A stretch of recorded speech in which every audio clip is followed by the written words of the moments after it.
So good morning or good evening if you're in Moscow. This is Todd Trichler, and I have my guest here, Sayan Malakshinov, who is both an Oracle Ace associate and recently won in the SQL category for the Oracle Database Developer Choice Awards. So first of all, congratulations, Sayan.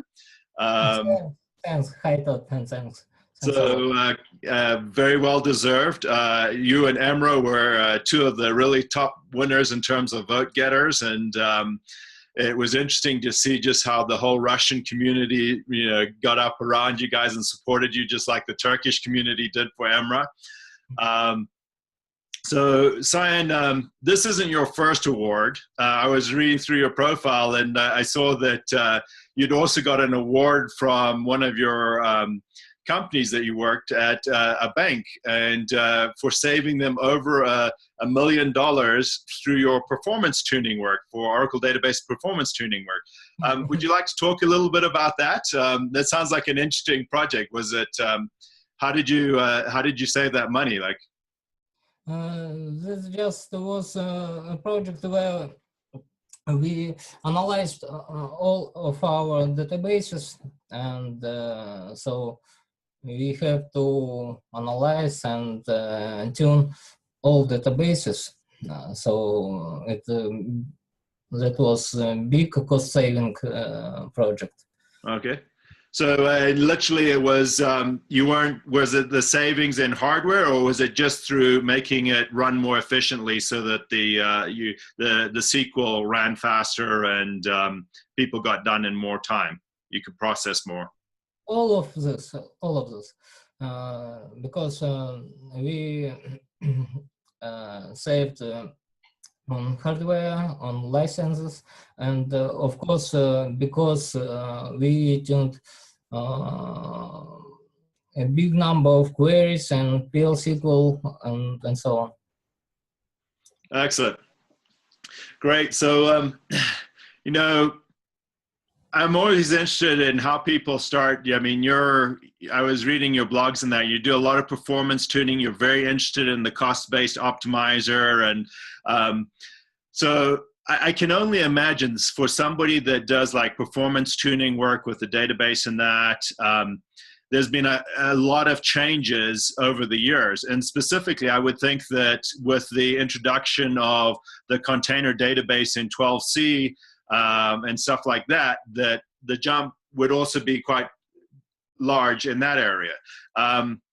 For you, what are some of the features that you've thought of in terms of the cost-based optimizer or performance tuning that you've noticed in terms of changes from 1 to 12c? Is there any really good 12c features that you like, that you're like, oh, I'd really like to use that one, or that could really solve some problems? Okay. Cost-based optimizer is constantly changing. So every new release has very good new features, new optimizations, new mechanisms. So that's all great. What I like really is that we can use laterals now. So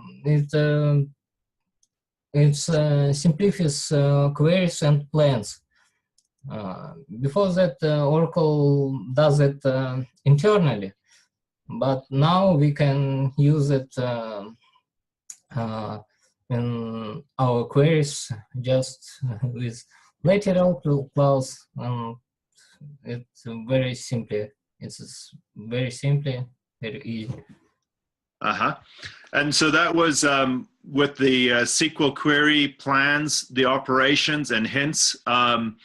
So, you're saying that's easier. I mean, I thought we've always had the SQL plans. What's actually different with the with 12c? I mean, how is that much different? Oh, I can't tell all of these changes. Maybe what's your top favorite one in terms of the biggest impact for you personally? New parallel steps optimizations. We can read it on many blogs. Randolph Geist wrote several articles about that. Uh-huh. That's really great features. So the new parallel features of it are that's some of the biggest bang for the buck in terms from your perspective. Yes, yes. Excellent. So when you're doing your performance tuning work, are there any particular tools that you like to use? What's some of your favorite tools that you use when you're doing performance tuning work with the Oracle database? Of course, SQL Plus, of course. SQL Plus and Oracle SQL Developer. Okay, excellent. I'm trying to move to SQL CL now, but I have a lot of old queries, old scripts, so I don't know when I'll finish. And then SQL CL is the new command line interface for Oracle SQL Developer. That's very cool. Are you liking that a lot? Do you prefer to work command line, or are you more GUI? Of course, command line, it's faster. Okay, you're a purist. That's excellent. So with the SQL CL, what are some of your favorite features in that? Oh, many things. For example, repeat command, that's a great feature. Previously, I did several scripts for that. Okay. But you're coding it yourself. Yes, now it's just one command. Nice. So repeat command in SQL CL. So, and then you use SQL Plus and SQL Developer. One of the things that I'm always interested in, you're obviously a young guy. What would you say to a young Russian developer starting out, if he wanted to get into technology and Oracle in particular? Where would you encourage him to start out? I think it's very important to have deep fundamental knowledge. So they have to be flexible and agile, because technology is constantly changing. So they always have to learn something new. Uh-huh. So the biggest advantage is you got to have that mindset. Well, I really enjoy learning new stuff and yes, being flexible and being willing to delve down and actually understand what's underneath the covers. I guess that's even more important from a database perspective, because a lot of times you can't really get the best out of the database if you just treat it as a black box, as opposed to really knowing what's going on underneath. And that's where, of course, your performance tuning comes in. Has that always been a passion for you, the performance tuning side of it, or did you just naturally gravitate, go towards that area? I think database and performing is also fundamental knowledge. You have to know algorithms, so all this area is very linked between every technology areas. Every developer have to know algorithms, and these algorithms used in optimizers and so on. Excellent. Have you noticed with the optimizers, are there any favorite techniques in terms of when you're trying to optimize? Walk me through, like when you're optimizing, say, SQL for a bank or something like that. What typically do you do? What process do you follow?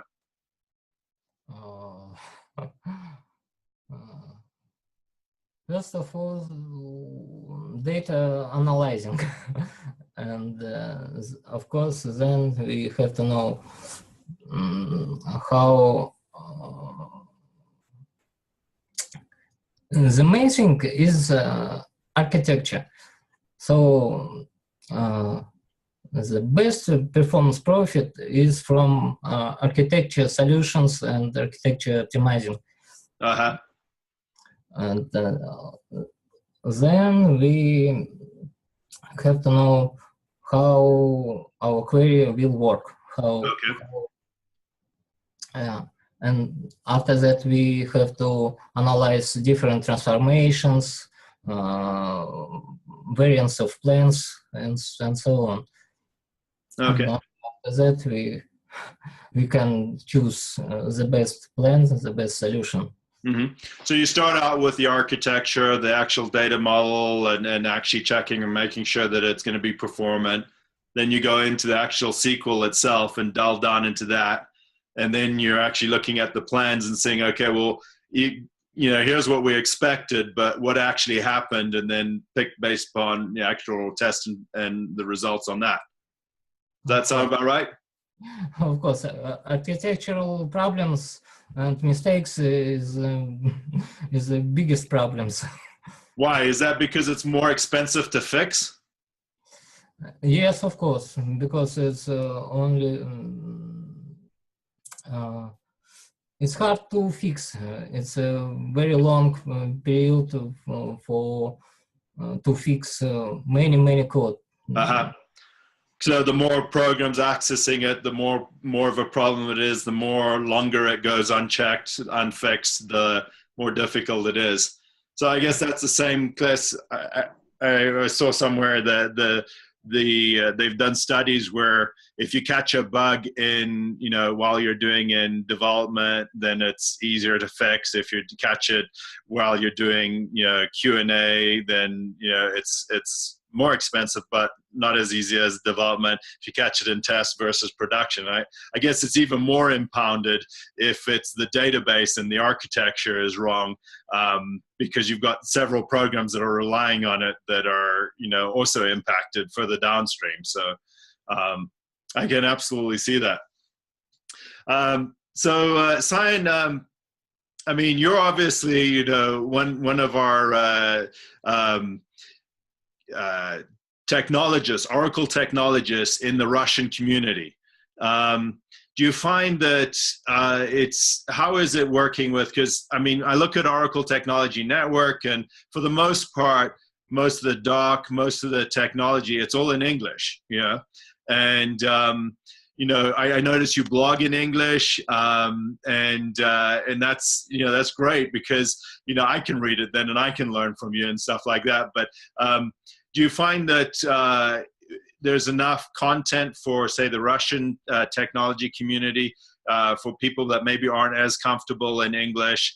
Or do you find that it's close enough to the technology that isn't too much of a problem? Most of them can work their way through it. Okay, I think almost all our developers, all Russian developers, know English because it's all IT is on English. Okay. Okay. So there is no problem with it. Oh, that's good. Yeah. No, I always wonder that because sometimes it's easier. I mean, I'm thinking if I'm learning a new language, initially I think when you're starting out, maybe it's easier to hear it in your own language, like starter 101 content, just the very getting started content. But I'm sure the more experienced developers, they have to, you know, just because all the doc is that way typically. And most of the blogs and most of the experts that are in that community are, you know, even the guys in Germany are blogging in English because there's a wider base, basically, yeah, things like that. Or sometimes they'll run dual blogs, but okay, that makes sense. We need more feedback, so it's better to write in English. Gotcha. So part of the reason why you actually blog then is because there's a wider audience for when you do it in English. Is that correct? Yes. Yeah. Great. Well, Sayan, thank you so much, and congratulations on you know, winning again in the SQL category for the Devies. And I super appreciate all your contributions back to the community. So keep up the good work there in Moscow, and I appreciate it. Thanks a lot, and thanks a lot to Oracle, of course. Thanks.